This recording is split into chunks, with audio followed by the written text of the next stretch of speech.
Hello बच्चों, कैसे हैं आप लोग। मैं आपका नॉलेज लवेरिया में स्वागत करता हूं और मेरा नाम एजाज है।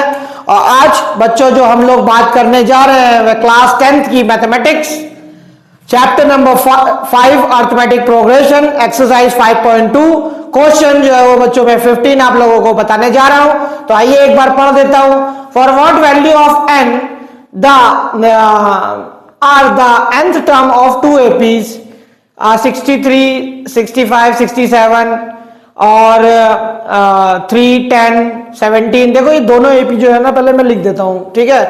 एक एपी तो ये है 63, 65, 67, इस तरीके से ये जा रही है, इनफाइनाइट एपी है। और एक जो है वो 3 हो गया, एक 10 हो गया और एक 17 हो गया। देखो बच्चों ये कहीं पर भी जा रही है ना, और आगे जाकर के क्या होगा, किसी मोड़ पर ये जाकर के इसके जो an वैल्यू होगा ना, an कैसे कह रहा हूं, देखो मैं बताता हूं an कैसे, किस बात पे कह रहा हूं।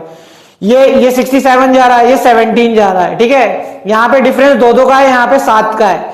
अब क्वेश्चन में बोल रहा है कि ये n कब इक्वल होगा, तो n इक्वल होगा तो इसका मतलब क्या कहते हैं, जब ये आपस में कभी भी n टर्म, जिस n टर्म पे क्या कहते हैं जाकर के इक्वल होगा ना, तो an की वैल्यू जो है वो क्या हो जाएगी, an की वैल्यू ऑटोमेटिक जो है वो सेम हो जाएगी। क्यों? क्योंकि ये भी एपी चल रही है, ये भी एपी चल रही है, और किसी एक खास टर्म पे ये दोनों जाकर के इनके जो नंबर्स होंगे ना वो क्या हो जाएंगे, इक्वल हो जाएंगे आकर के। तो हम लोगों को यही बताना है कि वो कौन सा टर्म होगा जब दोनों टर्म में an की वैल्यू सेम हो जाएगी। बता देता हूं मैं, ठीक है, दिखा दूंगा करके। अच्छा, अब इसमें क्या करता हूं, सबसे पहले हमें इधर लेता हूं इसको, ये वाली जो एपी, फर्स्ट एपी जो है, इसमें क्या हो गया 63 प्लस n-1 d कितना हो जाएगा, 2 हो जाएगा। क्योंकि आपको पता है 65 में से 63 को माइनस कर दूंगा तो 2 हो जाएगा, ठीक है। ये इसका एक अपना एक an होगा या नहीं होगा, जरूर होगा इसका an, क्योंकि आप लोगों को पता है मैं कौन सा फॉर्मूला लगा रहा हूं, मैं ये वाला फॉर्मूला लगा रहा हूं, an-1 d, और आप लोगों को पता है an का फॉर्मूला होता है, ठीक है। इसका एक n निकालना है मुझे और इसका भी n निकालना है, लेकिन दोनों का n जो होगा वो क्या होगा, सेम होगा, जिसपे ये दोनों लाइन जो है वो आकर के आगे जाकर के इनकी an की वैल्यू जो है वो सेम हो जाएगी। अच्छा ठीक है, तो यहां पे मैंने ये लिख दिया। अच्छा, अब मान लो ये वाला टर्म है, ठीक है, सेकंड जो है वो एपी सीक्वेंस जो है, सेकंड एपी जो है, इसको कैसे करूंगा, इसका भी an जो है वो वैल्यू आगे जाकर के क्या हो जाएगा, सेम ही हो जाएगा, ठीक है।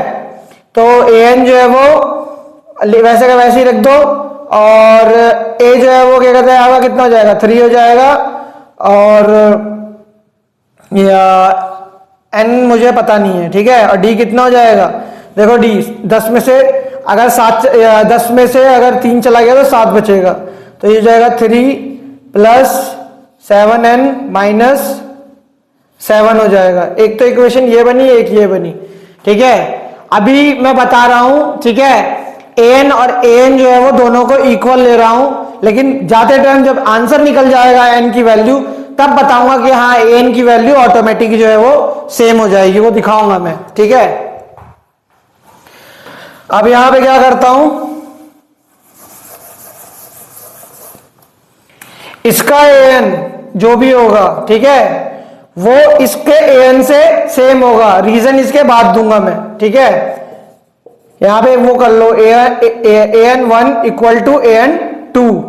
अब यहां पे an1 जो है इसकी वैल्यू को मैं उठा करके लिख देता हूं 63 प्लस, अब यहां पे इसको करूंगा खोल करके, इसको भी सॉल्व करूंगा तो कितना हो जाएगा 2n - 2, और ये इसकी an2 की जो वैल्यू है वो कितनी हो गई, an2 की जो वैल्यू है वो 3 रुक जाओ, 3 नहीं होगी, क्या कहते हैं, देखो यहाँ पे 3 में से अगर ये -7 हो जाएगा तो क्या हो जाएगा 7n - 4 हो जाएगा। मिटा रहा हूं ये, तन्हा दिल तन्हा सफर ढूंढे तुझे फिर क्यों मेरी आंखें, ठीक है। अब यहां पे क्या हो गया, 63 को मैं इधर माइनस कर दूंगा तो कितना हो जाएगा 61 हो जाएगा, positive 2n equal to 7n minus 4, ये जो है वो इधर चला जाएगा। देखो हाँ, अब देखो यहाँ पे क्या होगा, ये वाला जो इधर चला जाएगा तो ये किसमें हो जाएगा, पॉजिटिव में हो जाएगा, तो ये 61 है, और ये माइनस का 4 है तो ये पॉजिटिव में हो जाएगा, तो 4 ऐसे ही आ जाएगा, और 7n जो है वो यहाँ ले रखा है, ये इधर जाएगा तो कितना हो जाएगा, नेगेटिव में हो जाएगा, तो ये कितना हो गया 65 हो गया, और ये कितना हो जाएगा बच्चों 5n हो गया, इसको और इसको काट दो, n इज इक्वल टू कितना हो गया 13 हो गया। अब देखो यानी कि ये कह रहा है कि जब हम ऐसे ऐसे करके गिनेंगे ना 63, 65, 67, 69 और इसको भी आगे लेकर के जाएंगे तो इनका जो 13वां टर्म होगा, 13 टर्म होगा, वो इन दोनों के इक्वल होगा। ठीक है, इसका आंसर निकल करके ये हो गया। लेकिन अब मैं बता दूंगा कि an1 और an2 इसकी वैल्यू इक्वल कैसे होगी। देखो इसको भी वेरीफाई कर लेते हैं।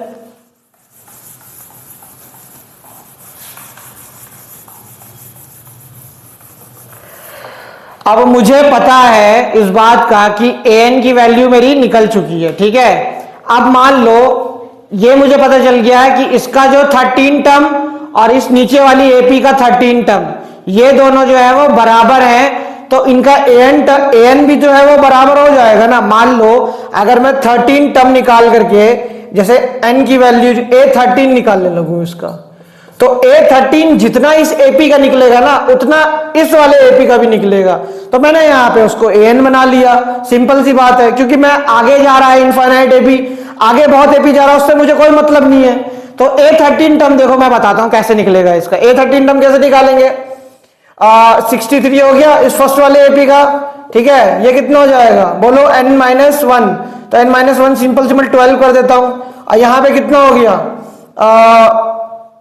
ये कितना हो जाएगा 67 में से 65 किया तो 2 ही बच गया, तो ये 63 पॉजिटिव 24 कितना हो जाएगा, देखो ये हो जाएगा तुम्हारा 87 है ना, हो गया ना सही, 63 है और 24 है, तो 7 और 4 3 और 4 कितना हो गया 7 हो गया, और ये कितना हो गया 8 हो गया, 87 आ गया।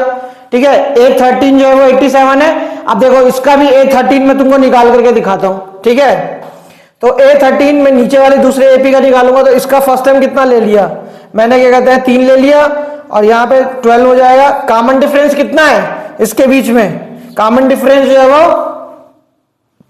7 का है। ठीक है, क्योंकि आपको पता है कि 10 में से अगर 3 को माइनस कर दूंगा तो 7 हो जाएगा। ठीक है, तो कॉमन डिफरेंस इस वाली AP का क्या है 7 है, तो यहां पे कितना हो जाएगा 12 7 से कितना हो जाएगा 84 हो जाएगा, पॉजिटिव 3 हो जाएगा। यानी कि इस सेकंड वाले का जो a13 टर्म है सेकंड AP का, वो भी कितना आ जाएगा 87 आ जाएगा बच्चों। तो यही वो रीजन था जिसकी वजह से मैंने आप लोगों को बोला कि an जो है वो an2 के बराबर होगा, क्योंकि 87 यहां पर भी बराबर है और 87 यहां पर भी बराबर बच्चों। तो मुझे लगता है कि आप लोगों को मैंने बता दिया है, समझा दिया है, करा दिया है बच्चों।